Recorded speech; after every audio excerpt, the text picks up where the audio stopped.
and welcome to the fourth and final game of the evening. Up this time is Bounder. Right. So I believe this is the first game from Pixel Games UK that we're covering. I know there's a few of them in the queue. So Pixel Games UK, they are a retro publisher. Um, they seem to have their particular bent on classic computer games that were popular in Europe.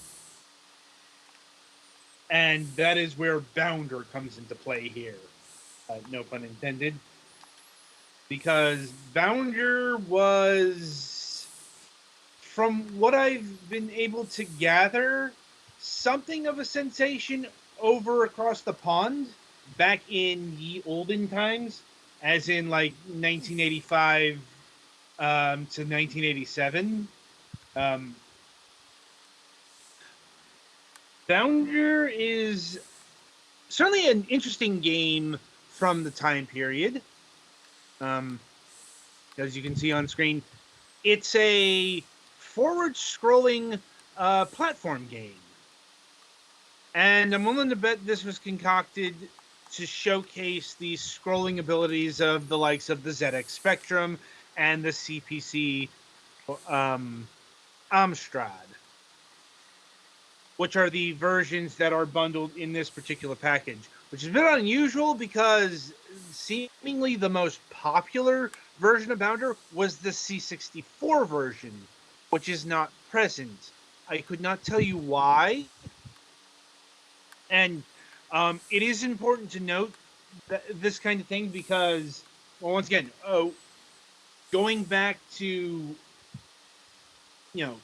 this stage in history, individual versions of games are going to actually be significantly different.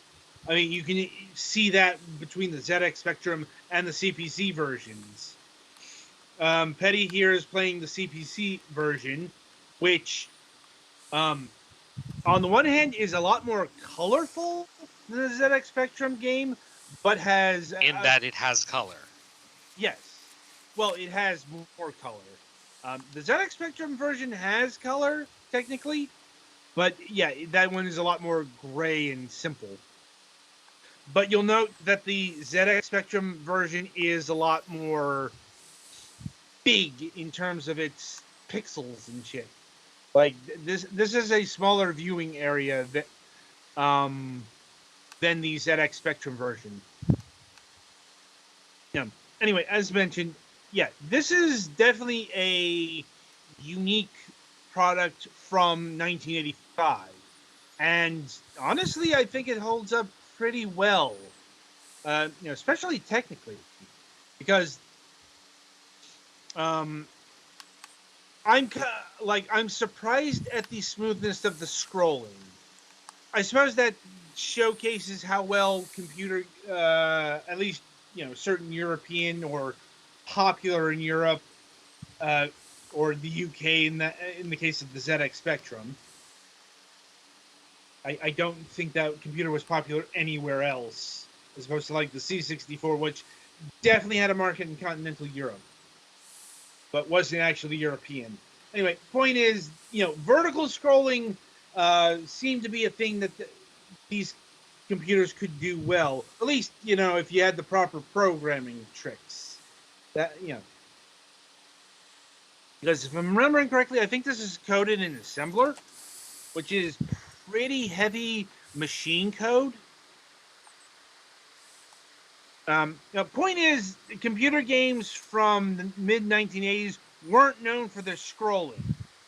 Yeah, well, when you have to when the method of scrolling is tell the computer to literally draw everything that's currently on the screen 1 pixel down or 1 or 2 pixels down. Right. But yeah, this game almost plays out like a shmup. The Sinclair version seems to play significantly smoother, actually. Uh-huh. Although it's a little bit less clear what is and is not bounceable. Yeah. Hint. you want to bounce on hexagon, the hexagonal platform. Yeah. Yeah. Like I said, it's just easier to make out. Though, like I said, the scrolling here is still pretty smooth. Yeah. And as for what Bounder is, he is a tennis ball.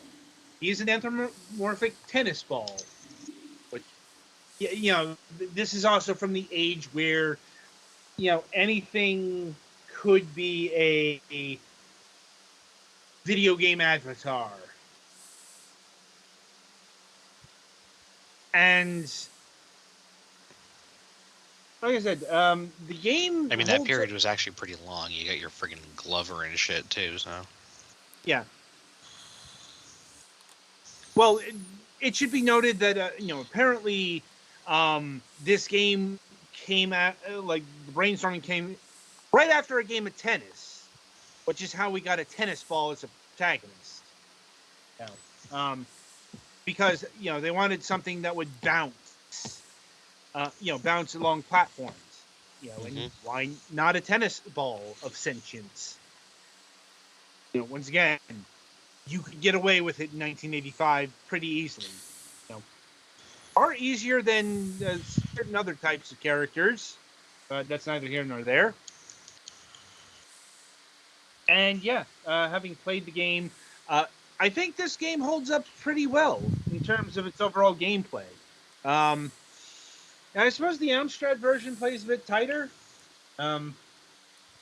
but you're gonna have some vision problems either way till you get the rhythm and cadence of the game. well, yeah, Provided, because they hadn't developed computers with saturation modes of less than 100%. yeah. Um, That's not fair. I They might have had 50%. mean, these were pretty limited machines. Like, Right. uh, worth noting that since this is retro emulation, you can save anywhere.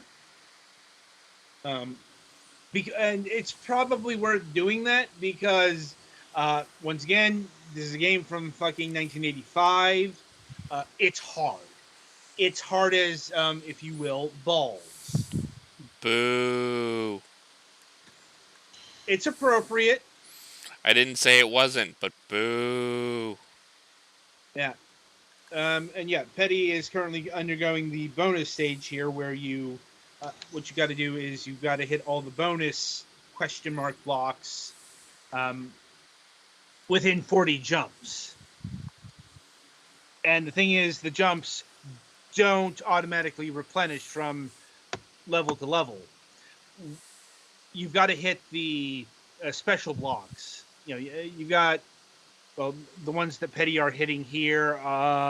Those are the long jump blocks. The question mark blocks, those will give you more lives. Those will give you more jumps. It can even teleport you. I think the hardest thing, I think the cheapest thing about this game is the spawning. You'll just spawn in a completely different place. Like, sometimes on the other side of the screen. And that can be this. And that'll cost you like another 3 lives. Once again, this game does have its bouts of cheapness, but I can definitely see why this became, something of a franchise. At least You have to give them a little bit of slack because they literally hadn't invented good video games yet. I'm not sure about that. I'm exaggerating for comedic emphasis. I don't think this is the kind of video game that will hold people's attention for more than 10 minutes these days.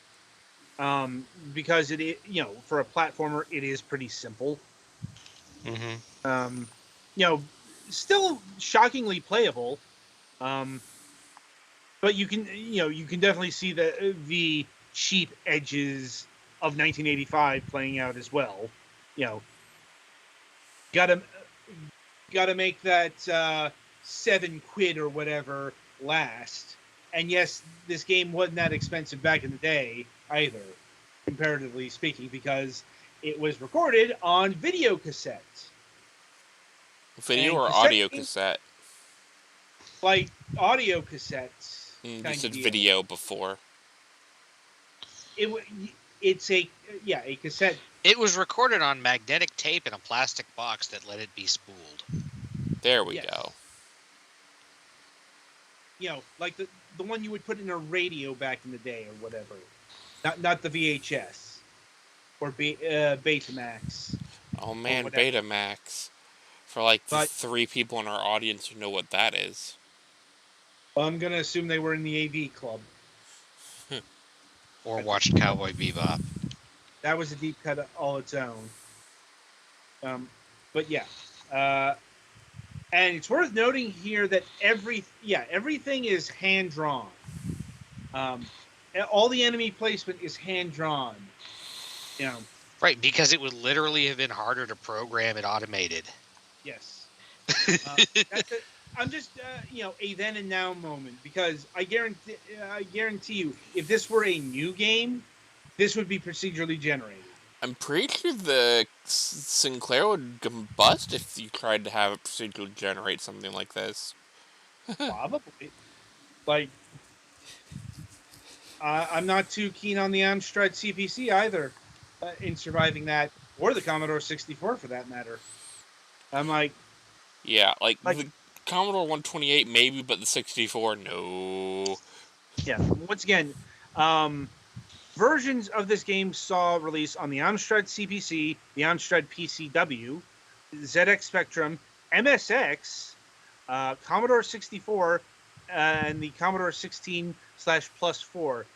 I couldn't tell you why.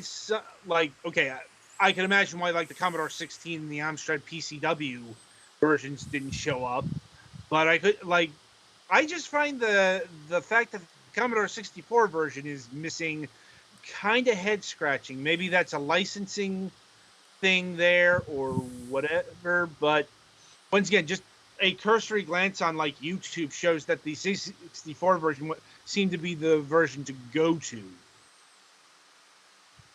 And it's a curious omission. MSX, not as mysterious because, like, okay, the MSX was released in like Europe, but was definitely sorry, a Japanese computer first and foremost. Uh, anyway, in terms of pricing, today's pricing, this game will clock in at $2 on Steam. Yeah, definitely worth $2. Once again, even if it's the kind of thing you only play for 15 minutes, it's $2. What are you really losing? And honestly, yeah, I find this game holds up pretty well. Not amazing, like it's a definite 6.5, 7 out of 10, but that's more than we've given to some other retro games we've reviewed recently. Looking at you, Eight Eyes. And yeah, I suppose that'll about do it for Bounder here. I guess one more thing to mention there is this did spawn some sequels. I don't think any of those have hit Steam yet. We might cover the Rebounder when it hits Steam. We might not. We'll see what the future holds. Anyway, so yeah, that'll about do it for this review session. The week ahead. So let's see. Coming up on Wednesday, September 14th, we'll be having Matt Barton of Matt Chat returning to the program. This time we're going to be talking about his game dev efforts. And on Friday, September 16th, we're supposed to be having Nick Gaidov of the Sixth Hammer. Trying to remember the title of the game. It's that sheet Metroidvania thing that we reviewed not too long ago. I'm sure I'll remember. I'll look up the title in between here and there. Think this is happening. Like, there seemed to be a bit of confusion on the timing. I will reconfirm during the week. And yes, we also do have a new episode of MSP happening this week. So look for that as well. And until Wednesday, I shall wish you good gaming.